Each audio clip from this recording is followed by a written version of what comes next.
Acelerando Empresas, episodio 416.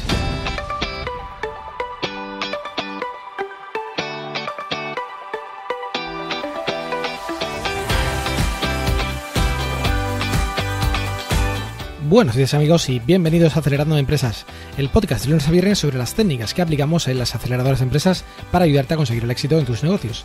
Soy Fran Guillén, director de Impúlsame, una aceleradora de empresas de la economía digital y la economía real. Y será un placer, claro que sí, acompañarte hoy, lunes 20 de enero, en este episodio número 416, en el que hablamos con Jaime Fernández, manager de Open Innovation en Finnovating, que nos hablará sobre la situación actual del sector fintech y también oportunidades prometedoras que hay actualmente. Pero antes, recordaros que estamos en pleno proceso de inscripción para la aceleradora online Acelerando Empresas, que es un programa totalmente online e intensivo en unos 3 meses, tanto para lanzar tu proyecto como para hacerlo crecer. Así que si estás interesado, simplemente escribe a info@acelerandoempresas.com para conocer más detalles al respecto. Y bueno, sin más dilación, comenzamos ya con el episodio de hoy.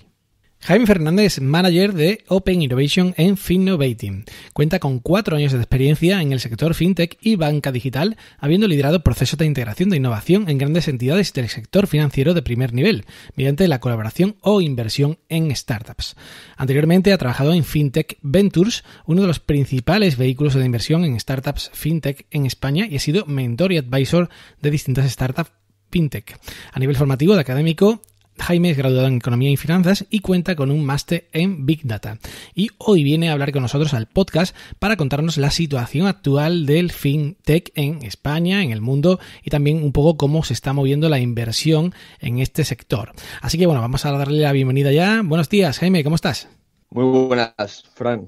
Muy bien, muy bien. La verdad, muchas gracias por la invitación y por invitarme para poder contar toda mi experiencia y la situación del FinTech, como bien comentas, no solo en España, sino también en Europa o en Latinoamérica.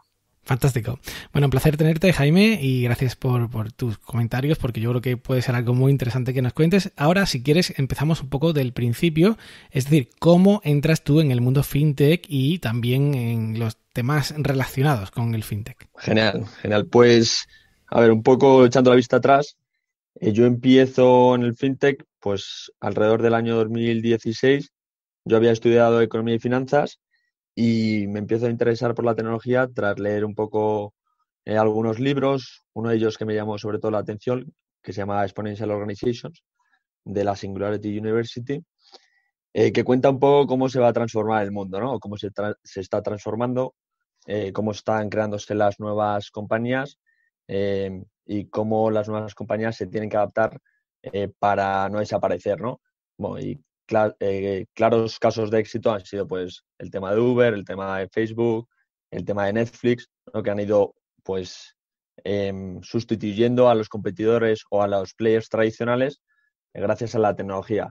Entonces, un poco a raíz de mi interés por este mundillo y por la tecnología, decido empezar a buscar empresas que estaban especializadas en el tema finanzas y tecnología, ¿no?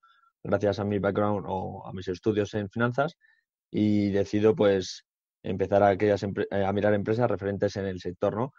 Y veo que una de las empresas que más destaca es Fintech Ventures, ¿no? Que era un vehículo de inversión, el principal vehículo de inversión en startups fintech en España, que llega a invertir alrededor de unas 15 startups, pues de forma verticalizada y especializada en fintech e insurtech, ¿no? A partir de ahí, pues crece más aún mi interés y decido complementar mis estudios en finanzas a través de un máster en Big Data, ¿no? Entonces, gracias a eso consigo pues tener unos conocimientos de tecnología para saber cómo funciona, y también pues gracias a mis conocimientos y haber trabajado antes previamente en el sector financiero durante un corto periodo de tiempo, pues conocer los problemas que tiene actualmente el sector financiero. Y a partir de ahí, pues bueno, trabajo en Fintech Ventures, el vehículo de inversión se cierra y se crea Finnovating, ¿no? A partir de ese vehículo de inversión, a través de ese conocimiento y viendo una oportunidad en el mercado, que era que las grandes compañías, grandes bancos o grandes aseguradoras e inmobiliarias empiezan a mirar con buenos ojos a aquellas startups que en principio podían ser competencia, y a partir de ese punto se convierten en posibles colaboradores, ¿no? Como han hecho realmente las grandes compañías tecnológicas, como pueda ser Google, que ha optado por este camino de mirar a aquellas startups que realmente están haciendo algo innovador que puedan complementar su modelo de negocio. Bueno, desde luego creo que es un ejemplo bastante bueno el que está haciendo Google y también otros muchos, ¿no? Si quieres, cuéntanos un poco, así brevemente, la situación, cómo la ves tú ahora mismo en el mundo, pero también en España. Genial. Pues a ver, a nivel mundial, sin duda hay algunos países que son referencia no solo en el sector financiero, sino en otros sectores en temas de innovación, bien a través de inversión o a través de colaboración, como pueda ser Estados Unidos o Singapur, Israel, Hong Kong y en Europa, pues sobre todo Reino Unido, ¿no? En España sí que hay algunos sectores que la verdad es que están creciendo bastante y que hay algunas empresas que ya son conocidas a nivel internacional. Es verdad que España, pues a nivel regulación presenta algunos retos y a nivel pues adopción de los usuarios también, ¿no? Entonces, en España sí que hay compañías, grandes compañías que están haciendo las cosas bien, que están destacando, como el caso de BBVA, que ya empieza a convertirse a un banco cada vez más digital y se está dando cuenta de la importancia de optar por este camino, pues a lo mejor al principio lo hacía de una forma más reactiva, mirando lo que estaba pasando, o lanzando retos o concursos para integrar, para conocer lo que estaba pasando y conocer y tener de cerca estas compañías. Y han empezado a tener una cierta metodología y en vez de hacer pues concursos, ya empiezan a buscar necesidades de la propia compañía para buscar startups que les puedan complementar, ¿no? Sin duda, en España yo diría que hay un par de industrias en cuanto a pues, sector financiero, sector asegurador, inmobiliario y legal que están destacando más, ¿no? Que sería pues la banca más retail y luego el sector inmobiliario, por lo menos en cuanto al número de compañías, startups tecnológicas que se han creado, ¿no? Es decir, están cambiando las cosas en cuanto a cómo participan estas empresas en las startups. Es decir, planteas un poco que quizás ellos ahora, en vez de hacer concursos y tal, pues lo que hacen es identificar sus problemas y buscar startups que estén en esos problemas. Pues todavía queda mucho camino por hacer, la verdad. Todavía hay muchas compañías que siguen optando por lo que nosotros llamamos un poco el teatro de la innovación, ¿no? Que es hacer concursos, hacer incubadoras, hackathons, ese tipo de iniciativas que realmente pues atraen una tipología de startups que en general suelen estar poco maduras y ya empiezan a haber algunas compañías que se dan cuenta de que lo que es realmente importante es el negocio y los clientes, ¿no? Y si los clientes están demandando una cosa o realmente los propios bancos o instituciones financieras o entidades o grandes compañías necesitan mejorar procesos o pues lanzar nuevos productos, pues van a buscar eso, ¿no? Entonces, todavía hay mucho camino por hacer y todavía hay mucha compañía que sigue optando por la primera opción o por la opción realmente que no es tanto innovación, sino es más marketing. Entonces, nosotros por lo que empujamos, evidentemente, es por colaborar con aquellas compañías que resuelvan un pain, que resuelvan un problema dentro de la corporación o que pueda ayudar a llegar a los clientes y de forma conjunta con startups. Pues bien, porque les permiten crear nuevos productos en menor tiempo y a menor coste, pues colaborar con ellas, ¿no? Bueno, lo decía porque es que quizás ahí entonces haya una oportunidad muy importante para las empresas, para las startups que efectivamente busquen cuáles son esos problemas y anticipen, ¿vale? A que esos problemas y llegue el momento, pues que venga alguien de este tipo de tamaño, ¿no? De estos bancos grandes o aseguradoras gigantes, inmobiliarias, tal, para hacer una propuesta de compra o una colaboración. Sí, sí, desde luego, desde luego. O sea, lo que hay que optar es, eh, pues desde luego hay compañías muy potentes y compañías, startups, que pueden hacer las cosas muy bien y que no son para nada competencias, sino que pueden tener productos que tengan sinergias y que ayuden a llegar al cliente final de una forma más rápida y más digital, ¿no? Que cada vez es lo que más se demanda. Los clientes optan por productos, pues, más ágiles y más baratos. y entonces lo que tienen que hacer las compañías es, en el menor tiempo posible y con productos realmente que están funcionando, pues en vez de crearlos in-house, si hay alguna compañía que lo está haciendo ya, pues intentar buscar una forma de encajarla y de colaborar o invertir en ella, ¿no? Pues desde luego es muy interesante. Y bueno, cuéntanos un poco, ¿quiénes son los grandes players o, bueno, quizás los inversores más activos aquí actualmente? Pues a nivel España, es verdad que los bancos aún están invirtiendo en, en startups fuera de España, por su mayoría. Vamos, realmente Santander y BBVA con los vehículos de inversión que tienen, pues Santander con Santander Innoventures y BBVA con Propel, están prácticamente invirtiendo sobre todo en startups en Reino Unido, en startups en Estados Unidos o en Israel o Singapur, ¿no? Y a nivel internacional, pues nosotros tenemos un estudio, en Finovate realizamos un estudio de manera semestral de los principales inversores y los que más destacan en el sector fintech, pues vienen a ser los grandes bancos de inversión, como puede ser Goldman Sachs, o JP Morgan, Citi o un Barclays, ¿no? O Credit Suisse. Santander y BBVA cada vez están invirtiendo más, pero sobre todo fuera de España. Luego también tenemos pues algunos casos de inversiones con Sabadell, con CaixaBank, con Bankinter y los bancos más pequeños aún les cuesta, bien porque no tienen equipos o bien porque no tienen recursos, encontrar formas de invertir o colaborar con este tipo de compañías. O sea que ahora mismo, por ejemplo, para startups fintech en España, casi les trae más cuenta de irse fuera para que inviertan los bancos de la propia España en sus proyectos. Bueno, pues en general es lo que está pasando. Es una pena, pero es lo que está pasando, ¿no? En caso de startups españolas que se han convertido pues ya en empresas ya potentes, a lo mejor cuando son más pequeñas sí que tienen esa capacidad de buscar inversores dentro de España, pero cuando empiezan a crecer, España parece que se les queda pequeño, ¿no? Incluso como headquarters, ¿no? Como la propia sede, es una pena porque muchas startups grandes que tienen sus orígenes en España, como puede ser un Ebury, pues que fue recientemente invertida por Santander, pues pasó de estar en España a estar en Londres. Entonces, también otros casos, como pueda ser Spotahome, los principales inversores han sido empresas de Estados Unidos o de Inglaterra o de Alemania. En Alemania la verdad es que hay venture capital bastante potente o, por ejemplo, otro ejemplo de fintech que ha recibido recientemente una cantidad importante de financiación ha sido Binex y gran parte de esa inversión ha venido pues por uno de los venture capitals que se llama Speed Invest, ¿no? Que es alemán o austriaco.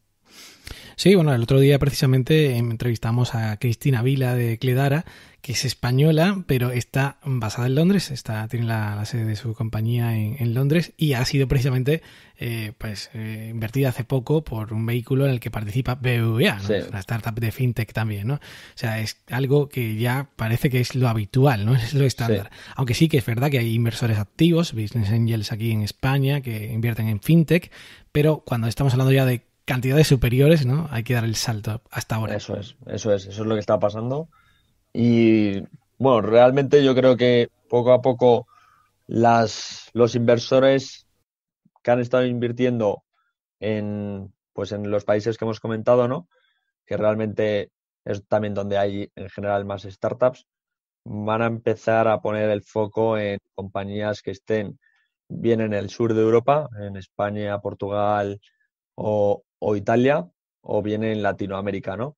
Realmente, por ejemplo, la inversión en Latinoamérica ha crecido bastante durante este último año. Ya empieza a haber, por ejemplo, el neobanco, el Challenger Bank más importante o de mayor capitalización o de mayor valoración es Nubank, ¿no? Un neobanco brasileño y cada vez son más los inversores que empiezan a ver oportunidades de inversión en estas regiones, principalmente porque las valoraciones aún son bastante más bajas de lo que pueda haber en Reino Unido o o en el resto de países, ¿no? En el resto de países como Estados Unidos o Israel. Y luego, algo que también es evidente y que siempre se ha comentado es pues que España y Latinoamérica pues tienen unos vínculos muy grandes y que la expansión internacional de estas compañías de Europa a Latinoamérica suele pasar por España, ¿no? Pues por vínculos culturales o por vínculos de lenguaje. Entonces, la mayoría de compañías españolas que deciden expandirse o fintech que están en España y que han crecido en España, como el caso de Binex o el caso de, por ejemplo, Fintonic, en vez de tirar para el norte de Europa, han decidido tirar para Latinoamérica, ¿no? Porque aún hay oportunidades, el crear una compañía ahí habiendo tenido éxito en España, pues es más fácil y seguramente luego recibir financiación una vez que te has expandido, pues sea más fácil. Bueno, pues precisamente de esto que me gustaría hablar también ahora contigo, Jaime, porque igual hay personas, bueno, seguro que hay oyentes ahora de todos los que tenemos que están dándole vueltas a la cabeza en montar algo en fintech, ¿no? Que tienen ahí su idea, pues más o menos preparada y tal, incluso han empezado a hacer algunas pruebas o algún MVP y tal, pero bueno, no están seguros si es una oportunidad prometedora o no. Tú, en tu experiencia, en tu conocimiento del sector tan amplio que tienes, ¿qué oportunidades dirías que son las más prometedoras ahora mismo en fintech? Pues buena pregunta y pregunta compleja, desde luego. O sea, lo que vería yo a la hora de fundar o crear una fintech, desde luego primero tienes que tener el sector financiero, es un sector muy complejo y en función de lo que quieras crear tienes que tener conocimiento previo de cómo se forma o de los productos que se venden, ¿no? Y cómo puede haber un nicho de mercado ahí. Eh, ¿Dónde hay realmente oportunidades? Pues las fintech realmente solucionan problemas en cuanto a inclusión financiera. Hay algunos nichos, sobre todo pues en mercados menos desarrollados, en Latinoamérica, donde hay personas desatendidas. Entonces, las fintech están ahí cubriendo realmente una cuota de mercado muy importante que los bancos no llegaban a cubrir, bien por el riesgo o bien porque no tenían esos canales para acceder a esas personas. Pero ahora mismo, que realmente cualquier persona tiene un teléfono móvil, es fácil llegar a este tipo de personas, ¿no?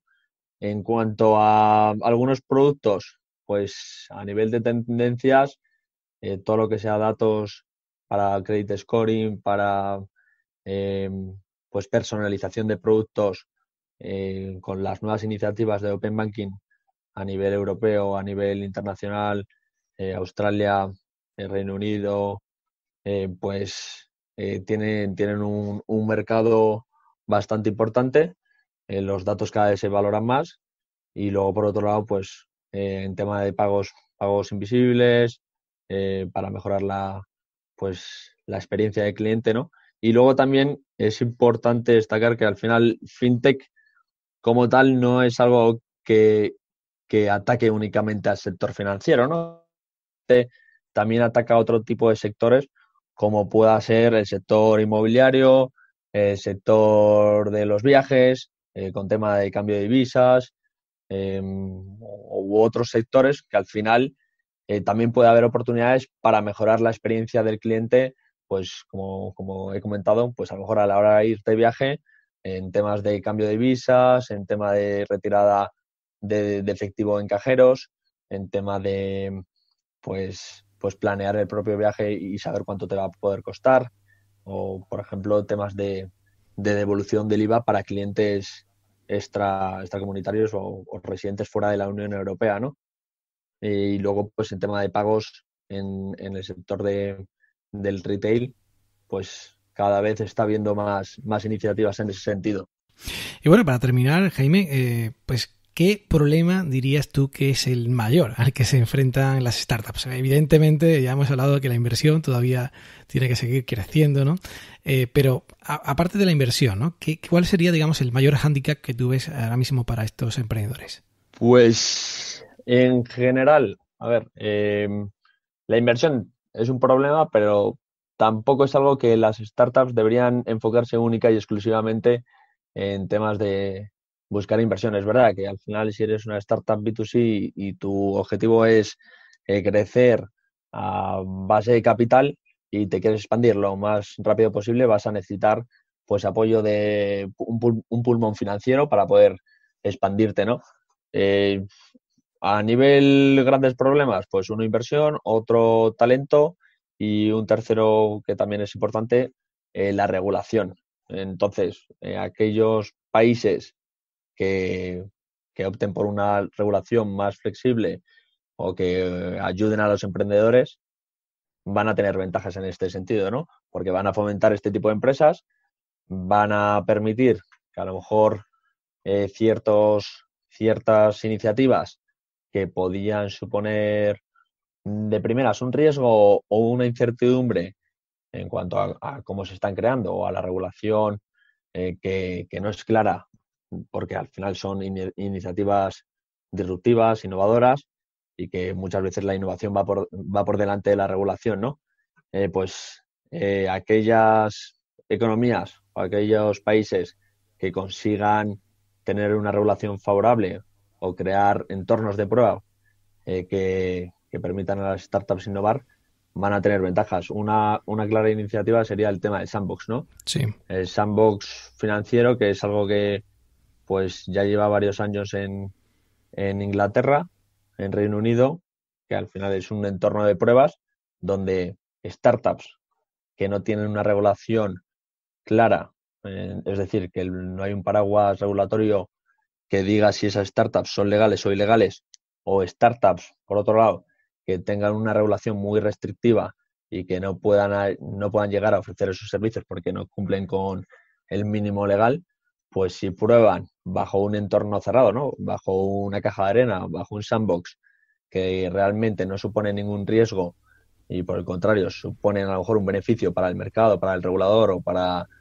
las instituciones financieras a la hora de operar, pues van a poder crear esos productos y en aquellos países en los que esté ese sandbox aprobado y que las startups se puedan presentar, seguramente sean productos novedosos y prácticamente únicos en el mercado, entonces tendrán una ventaja competitiva. Completamente de acuerdo. Muy interesante esto del sandbox. Bueno, Jaime, hasta aquí vamos a dejarlo porque, bueno, yo me llevaría hablando contigo de este tema que me apasiona pues horas, pero bueno, ya sabes que el formato del podcast es así. Y bueno, muchísimas gracias por todo esto que nos comentas, por este repaso a la situación actual y estas oportunidades que nos has señalado. Ya sabes que tienes las puertas abiertas para lo que quieras. Gracias de nuevo, un abrazo y nos vemos pronto. Muchas gracias, Fran. Que tengas un buen día. Y bueno, pues hasta aquí el programa de hoy. Muchísimas gracias, Jaime, por participar y gracias a todos por estar ahí. Ya sabéis que podéis escuchar cada día con vuestro móvil este podcast en iTunes, iVoox, Google Podcast, Spotify o Spreaker y también recibir las notas del programa gratuitamente por email, registrándoos en acelerandoempresas.com/suscríbete. Os agradezco muchísimo las reseñas, comentarios y valoraciones que me hacéis en iTunes y en iVoox y cada vez que compartís un episodio como el de hoy si os ha gustado en vuestras redes sociales. Y nada más, que tengáis un maravilloso día. ¡Ánimo, emprendedores!